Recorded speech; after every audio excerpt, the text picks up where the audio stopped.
Hey guys, Budget Girl, and I know you probably expected this information in my month roundup, but that video was long. It was just huge, and I felt I needed to separate this out.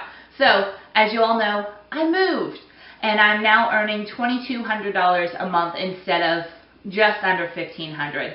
I'm very excited about that. Everyone loves a raise.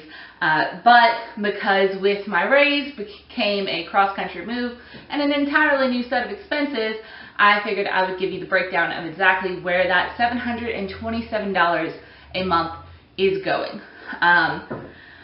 My rent was raised $50. I paid $350 in Hammond. I'm now paying $400 a month here. Along those lines, I'm now having to pay for water. About $25 a month is what I'm estimating, but that might change. Same with gas. I'm estimating $30 a month. $60 a month for someone else to mow my lawn. I don't have a lawnmower. I may get a lawnmower one day, but until then, that grass still has to be mowed.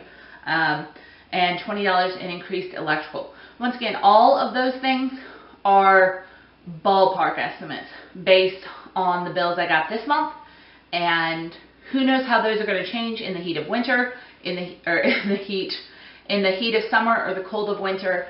It's just my best guess because you have to start somewhere, right? So with all of those things, everything associated with my house, it's a $185 increase, which is more than I wanted. But it was also the only option here when I came looking for a place to live, since they're really not pet friendly around here. So that makes a $575 total living cost here, just house associated. A little higher than I wanted to pay, especially compared to about $400, which I was paying just electricity and rent in Hammond. So I did the math on that just to see exactly how far out of my income bracket my housing was. And it's not too bad. 26% of my income is going to me living in this apartment. That's not great. It's not horrible, but it's not great. And maybe in 6 months, I can find a place that's a better deal. I don't have a contract here. I am not afraid to move. At the same time, I'm going to give it a minute. I just moved. That's not fun. I'm going to be here for a while, and 26% of my income is not huge. Dave recommends, I think it's either 20 to 25 or 25 to 30. It's probably 20 to 25% of your income that you should be paying for housing on. It's not insane, 26%, but if I find a deal where I can get that down better, then I'm gonna jump on it. So, other than that, because that's $185 of my $727 raise, the rest, $30 is going to grocery as a lifestyle increase. Food is just more expensive here. $20 is going to phone. I discussed how I switched to a smartphone, which I already owned, instead of my dumb phone. It's just so much easier to keep track of my reporter and Google Calendar and maps. Excuses. I've had a dumb phone for 3 years, and I want a smartphone now. I'm going to try it for a little while. It's an extra $20 a month. You'd think with a big old raise going from $26,000 a year to $35 that you could account for that, but maybe not. Also, here's the big one, or one of the big ones. I'm raising my tithe by $120.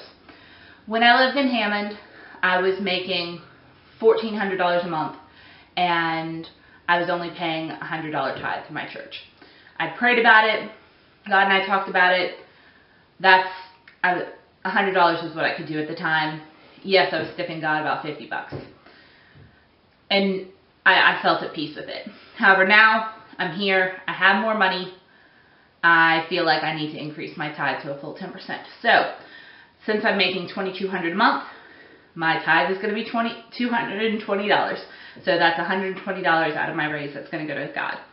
I'm increasing my student loans by $100 a month. I wish it were more, I promise you. I'm increasing my Christmas sinking fund by $20 a month until the end of the year, and I'm going to kind of figure out what my new Christmas sinking fund will be in January, because it just wasn't, it's not enough. I had like $100 in my sinking fund as of this month because I had to keep, it's not just Christmas, it's also gifts, so weddings and birthdays and stuff like that. And then the biggest one, $250 a month for insurance. My company here offers health insurance. I haven't had health insurance in 4 or 5 years. I've been gambling with my health long enough.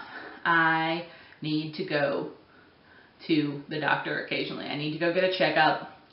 I need TMI, but I need to go get like all that stuff checked out. I need health insurance. So it's only $250 a month because my company subsidizes it, which I'm so thankful for. I don't think I have dental or vision anymore, but I can sinking fund that if I need to. So outside of housing, the $30 grocery, $20 phone, $120 tithe, $100 student loan, $20 Christmas, $250 insurance, that's the other $540. So that is where my $727 a month net is going. My income after taxes is now $26,400, which, you know, yay, because I mean, I'm certainly not seeing the whole $35,000, but you have to budget off of the net of what you're getting, not the gross. It's why would you do that? Which is also what I do with my tithe, and there's a billion discussions on the internet about whether you should tithe from your net or from your gross. I tithe from my net because that's the money I see. That's the money I have in my hands, and anything that goes into my hands, 10% of that I believe is supposed to go to God. Argue with me if you want, I'm just going to ignore you. So yeah, that is where my $727 raise is going. Honestly, I was hoping for a little bit more of that to be able to go to my student loans, but I'm going to have health insurance now, and I need to celebrate those little victories.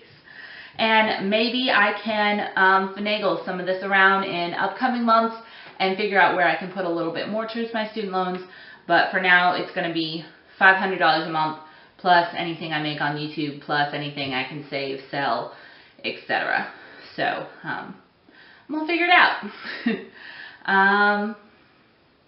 Oh yeah, there's another thing. I wanted to add a small clothing budget for October because I don't really have any cold weather clothes.